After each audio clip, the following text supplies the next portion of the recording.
Yo, right here. Yo, right here in the small box. Right here in the small box. That's right, we back. Welcome back to Single Seater Reactions, only on the Flex Mind Network. I'm the original anomaly. Welcome back to the channel. That's right, the main camera back, baby. Hey, listen, webcam. You know, you put in a lot of work yesterday. You did your thing yesterday, bro. I appreciate everything that you did. But you ain't built for this, brother. Brother, you are not built for this. I'm going to tell you that right now. But you did your thing, bro. But we back on the main cam. You know what I'm saying? So welcome back to Single Seater Reactions. Boy, we got a good one for y'all today. This is Wayno, brothers and sisters. This is Wayno right here. Shout out to Wayno. So I did watch a minute of it. But I'm going to tell you this right now. I feel like Wayno, based on the title and how he's moving, I think he's doing a temperature check for this video. I'm not going to lie. Because here's the thing. I'm not necessarily saying the song is bad. But if you follow the same formula in your career without changing a thing, thinking that you're gonna fool or like kind of bamboozle or like you kind of fool your fans. Be like, oh, I'm the greatest rapper alive, but you keep rapping to the same cadence. Make it make sense. You're the greatest rapper alive, but you refuse to view and go into other forms of rap. You refuse to change your style. You refuse to refine your pen. Greatest rapper alive, but you mainly focus more on the beat than your lyrics. Greatest rapper alive, but you rap like you're reading spoken word poetry. That's literally what Fighting Irish Freestyle was. It just sounds like spoken word, bro. You know what I'm saying? It's like you're on stage and you're talking about, I do believe that the beauty behind the sorrows of the evil that stands before me is perpetuating the foolery surrounded and shadowed by the evil of you. I don't know. You know what I'm saying? That's literally all I hear, but just sped up. Greatest rapper alive. Cool. Refuse to do anything to change and make yourself better. You're not the baby, my boy. You know, you can't rap on the same flow beat and be a success. That's why the baby is cooling right now. He been dropping tracks. Got canceled, came back, and now he just resting with his daughter. Not a lot of people can get that off, bruh. You know, you've been in the game for years on years on years. You have to keep refining. You have to keep adjusting. You have to keep evolving when it comes to you. Because if you don't, we're going to spot the similarities. We're going to spot the areas that you've been lacking. We are going to notice when you are not trying.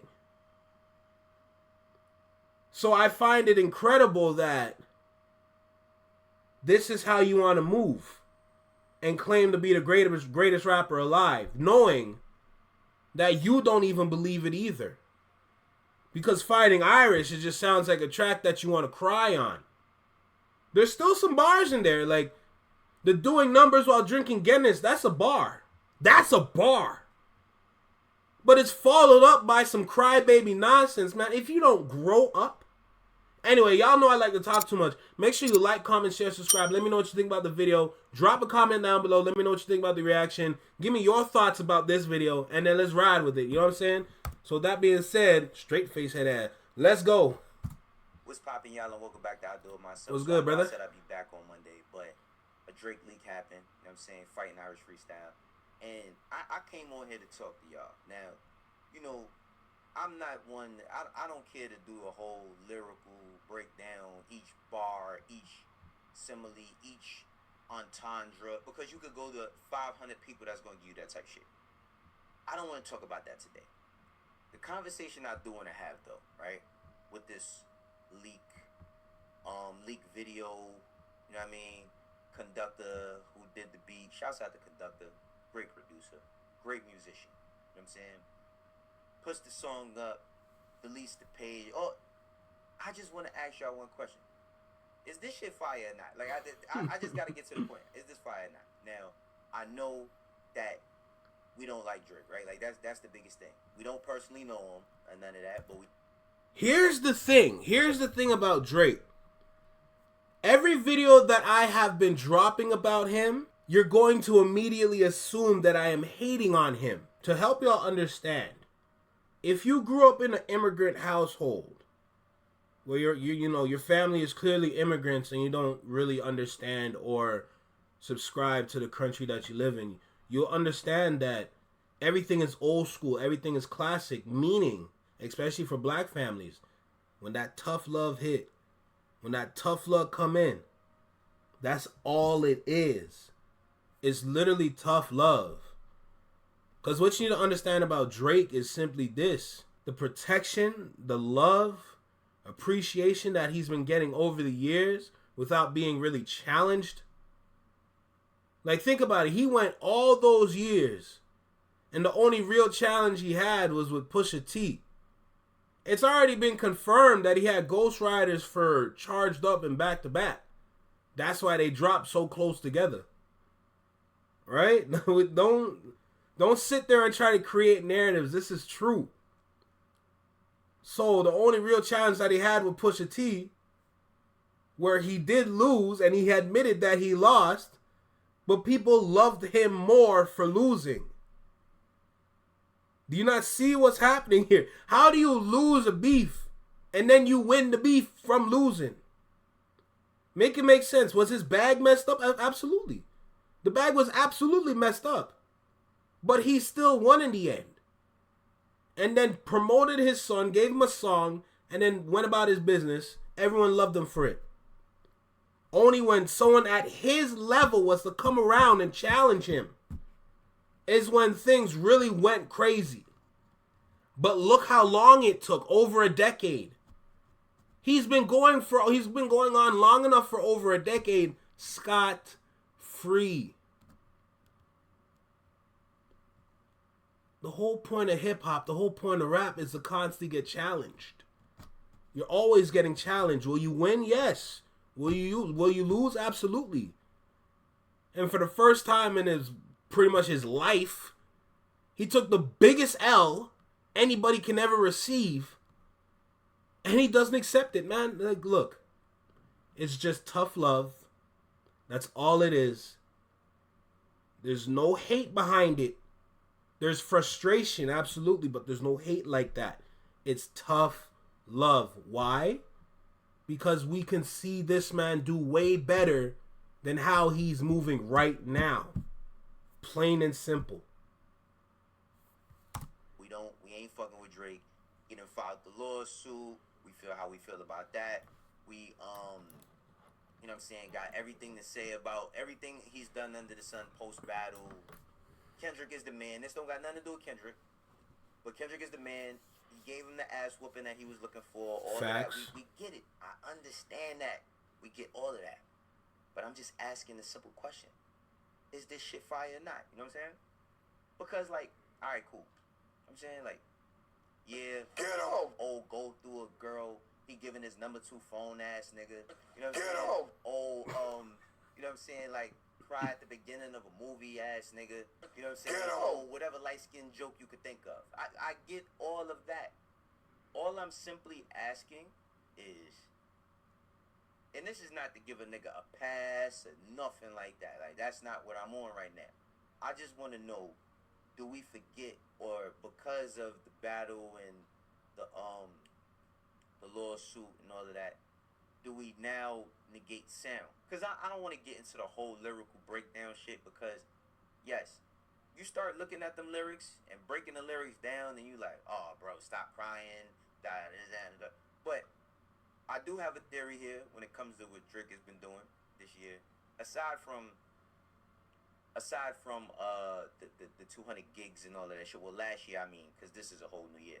But aside from the 200 gig shit, because if something like this drops officially, does that change the perception? Do you hear things differently? It's 100 gigs, my brother. I just took that in. Yo, if he would just rap, if he would just be quiet, if he would just stay out the limelight, and I'm one of them too. I'm always one of them people that's like, yo, bro, shut the fuck up. Go back in the lab and do something. Now, yes. But I don't understand how people get pressed about that. Do you not understand the importance of being quiet, especially as a rap artist? Being quiet doesn't mean that you're sitting on your ass just with your legs crossed and your hands just like, you know? That's not what shutting up means. Shutting up means is that you're still getting work done. It's just that you're not telling nobody about it. What's wrong with that?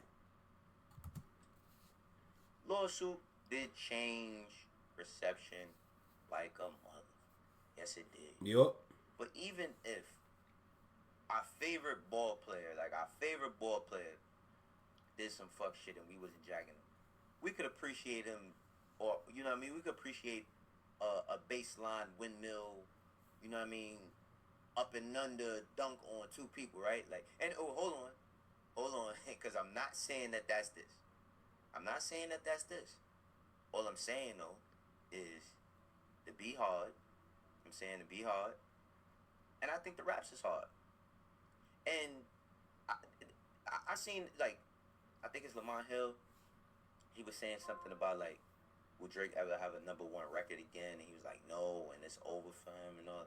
I think that, like, and I said this many times, that perception is whooping reality ass out here like a motherfucker. Like, I do think that perception has changed for Drake drastically. But I do think on the music business side, that sales and consumption is just weird for everybody right now, because where do you pinpoint where the listeners coming from? Because everybody thought for a long time it was playlists. I'm here to tell y'all that playlist shit don't mean what it used to mean. Nope. You know what I'm saying? It doesn't. And I just think that for us to think that the man could never ever in his life, whether we agree with his, because let's just keep it a thou wow, you know what I mean? Let's keep it a buck, let's keep it a bean, whatever you want to say. The nigga off the court antics does make people dislike him. Facts. You know what I mean? It does, especially when you break down like the battle, and that's what I'm saying. This is post battle. Like, I ain't talking about that. I'm just talking about sound. I listened to this shit and I was just like, nah, the nigga's still nice. Like, I'm gonna keep it a band. Like, the nigga's still nice. He can still rap. You know what I mean? Nah, Wayno. See, this is where I challenge you. Because take this song and put it side by side by any other rap song that he's put out on any of his recent albums. Stop saying he's nice. You can't fool me. Only people say that literally because when you are a Drake fan, you get the stimulus package. You know? Anybody that curses him out, talks bad about his name, will get ridiculed till they die. So don't sit there and try to fool me. The raps are not hitting. You don't believe me? If you guys don't believe me, go check out Stevie Knight's page. There's definitely bars in the track. But it's not good. It's not. All that crybaby-ish is waste man shit, bro. That shit is lame. I don't think it's ever in question if he could rap. But, you know, of course, then you get the... And at the same time, I'm not even saying that he can't. I'm saying that, bro, you got to put more effort into what you do. If this is... Literally, bro, you don't understand the levels of the joke of me saying he raps like he's a spoken word poet. Go listen to them niggas. He's literally rapping the same way, just quicker. Just quicker. You sound like you do spoken word poetry in an underground nightclub surrounded by a jazz band. Like, you just sound, bro, you sound boring. And the nerve of people during the beef to say 616 in LA is boring. Why is this in a beef track?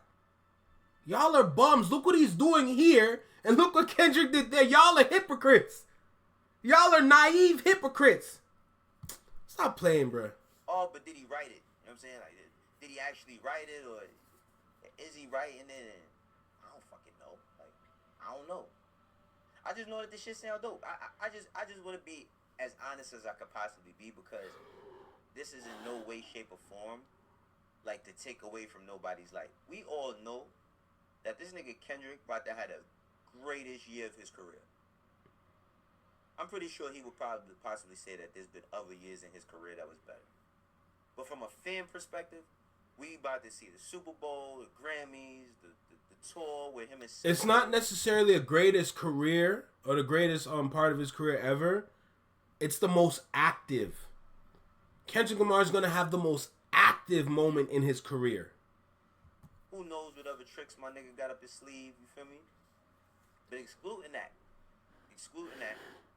just as a listener, let's take a step back from all of the debating that we do, because we've been doing a lot. No doubt. Like a whole lot of debating. No doubt. I don't think it's in question about who's better. It's not a question about who's better. That's not.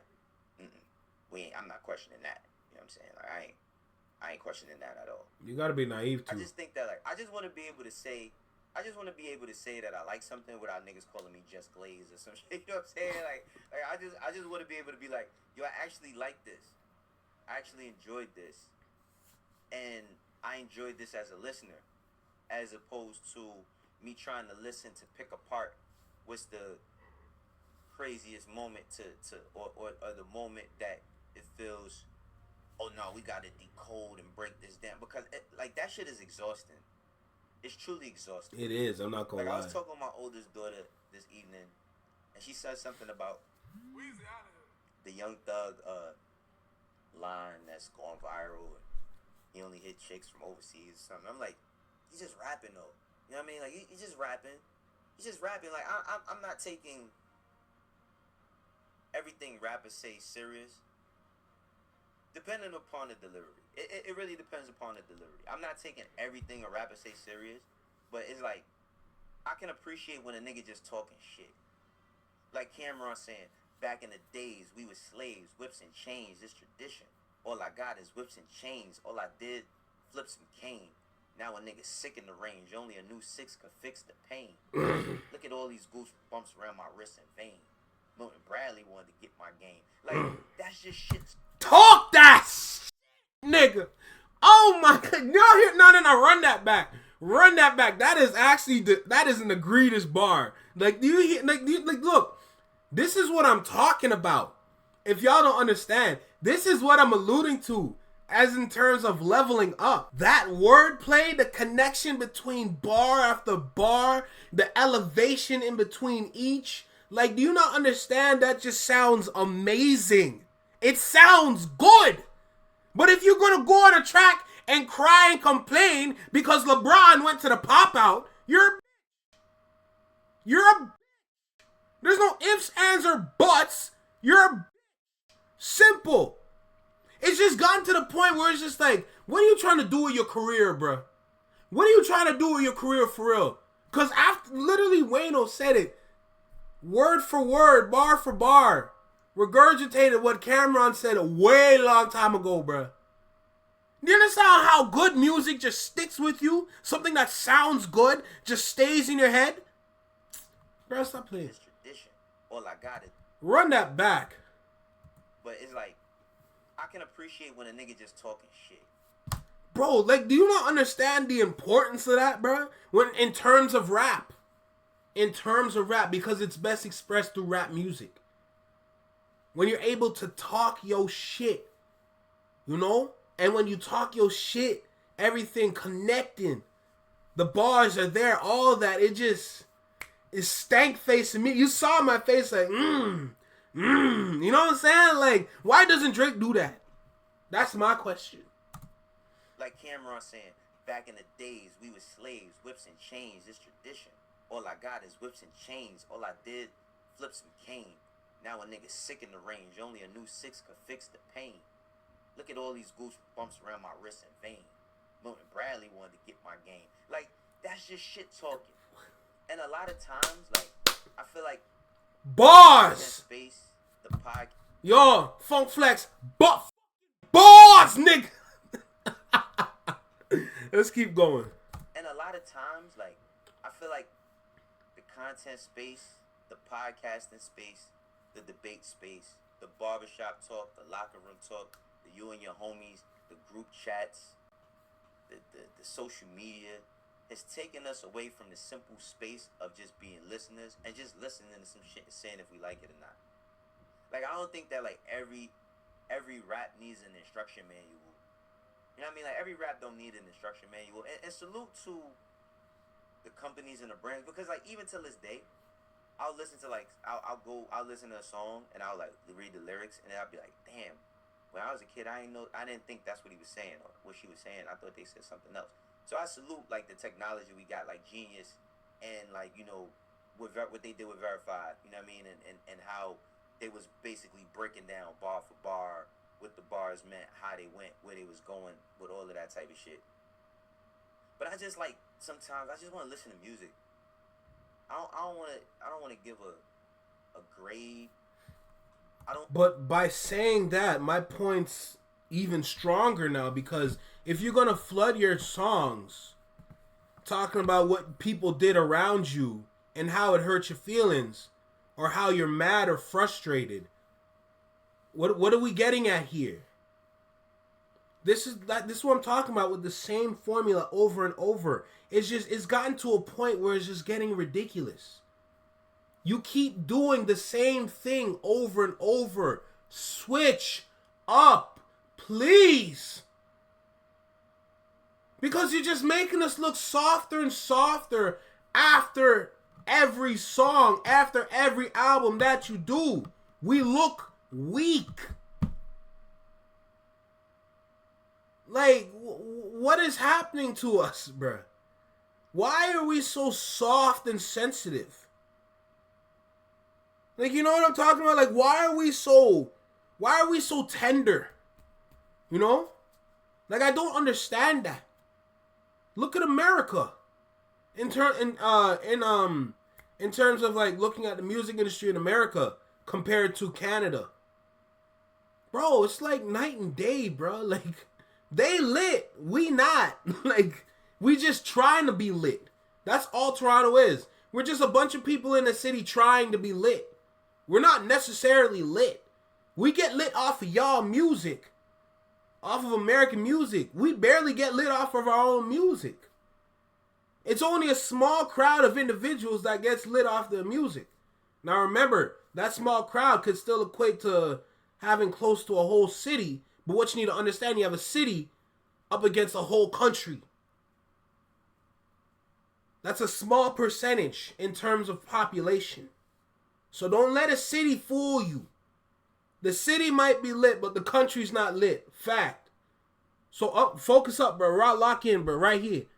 Right here in the small box. Right here in the small box. Lock in. Come on, let's go. But you know what I'm talking about? Like, yo.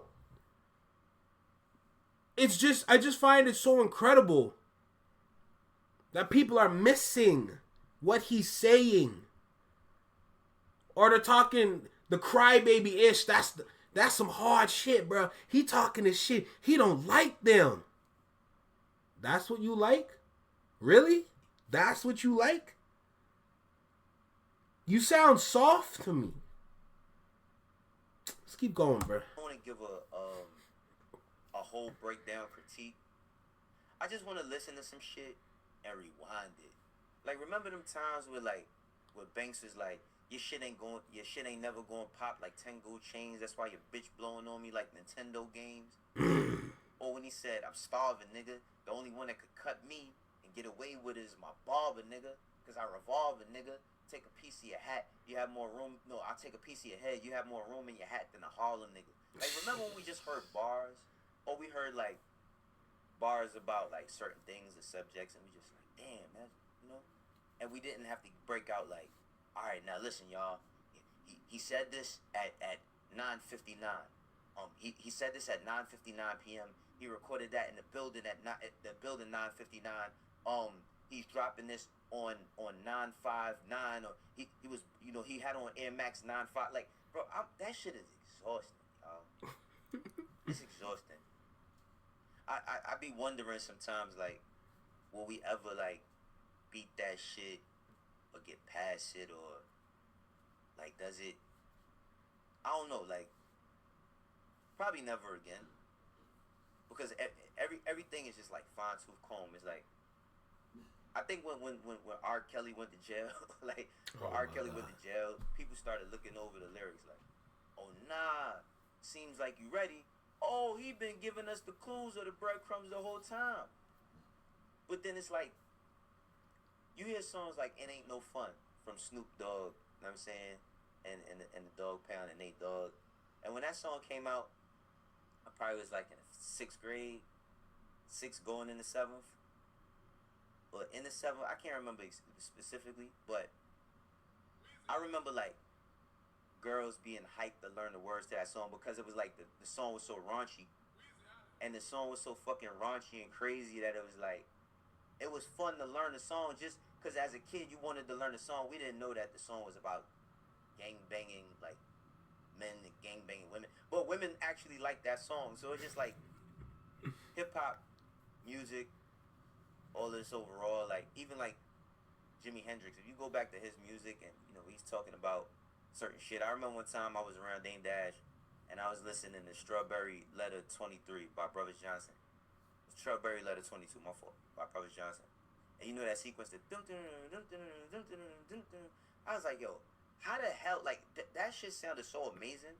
You could like, I don't know about y'all, but like I imagine music in color when I'm listening to it. And I'm like, yo, how did they come up with this? He's like, man, they was on dope. You know what I'm saying? So it's a lot of different things that breed artistry. But I think we should just appreciate things sometimes. That's all.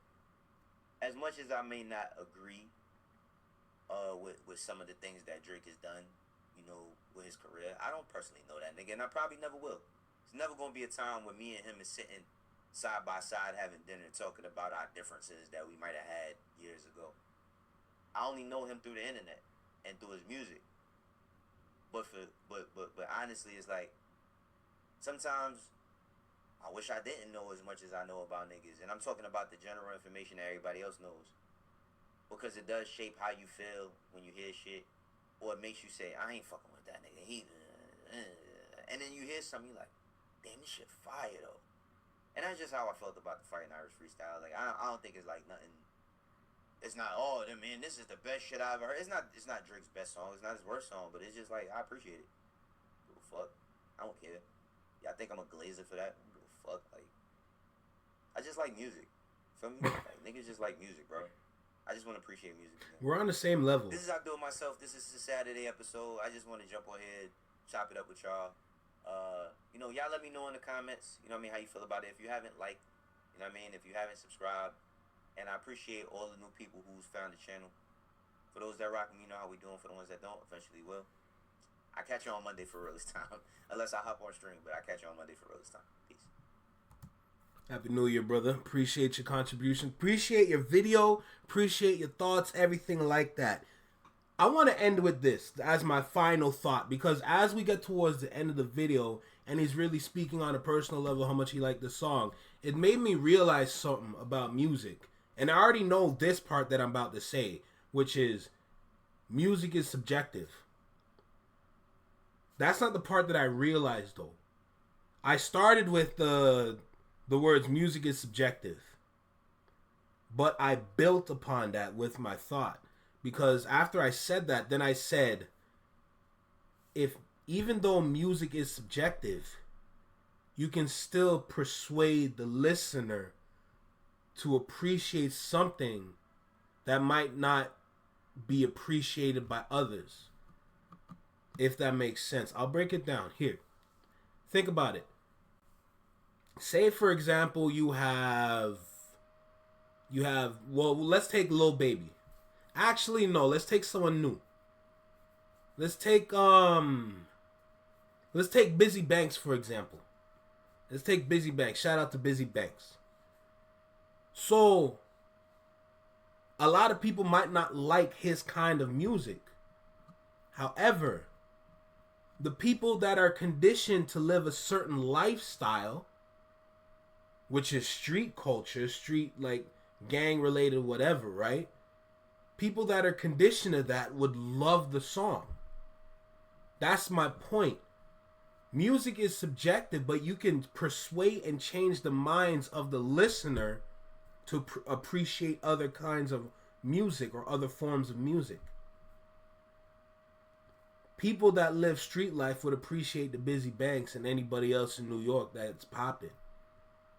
You know, but at the same time, you can have someone that loves gang shit, but if you make a track but add some violins and it sounds amazing, all of a sudden, you have somebody here that has an appreciation for hearing instruments on a track. Persuasion.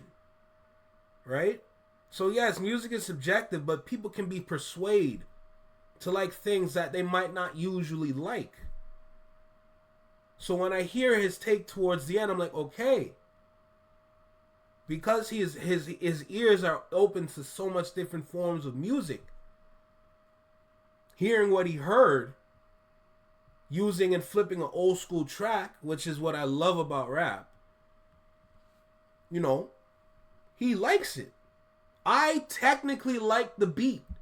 I like the beat. I just hate the lyrics. I hate the content to the song. But the song that is set, the beat, instrumentals, everything is amazing. It's the content that I have problems with. And I forever have problems with the content because it could be so much better. It could be so much better. But those are my final thoughts. Listen, this is Single Seated Reactions only on the Flexing Mind Network. Take care, be well, be safe, stay true, be you, live long, and long live. Peace. I hope y'all enjoy this 2-pack that I have for y'all today. Appreciate everyone that stopped by. Take care. We back.